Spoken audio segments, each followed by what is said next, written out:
बिस्मिल्लाहिर्रहमानिर्रहीम। अस्सलाम वालेकुम all of you and welcome back to the channel. आज माशाल्लाह हमारा लेक्चर 11 है इंग्लिश इन एक्शन का।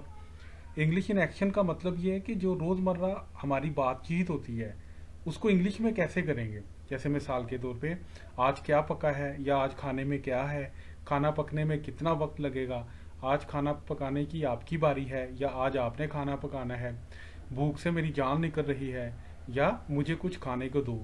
इनको इंग्लिश में कैसे हम कहेंगे। To know about it please stay tune with the video. तो without any further ado let's get started. अगर आपने कहना हो आज क्या पका है या आज खाने में क्या है, इसकी इंग्लिश होगी what is cooked today. What is cooked today.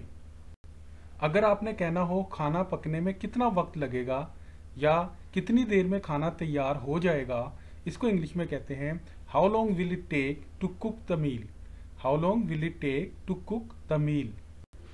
आज खाना पकाने की आपकी बारी है या आज तो आपने खाना बनाना है, इसको इंग्लिश में कहते हैं today is your turn to cook the meal. Today is your turn to cook the meal.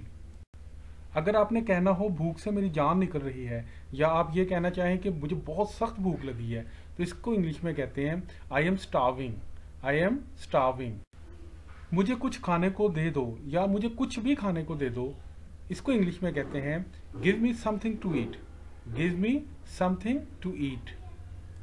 So thank you so much guys for keep on staying with the videos. Inshallah, if you keep on doing in the same manner, you are gonna have a good change in your English speaking.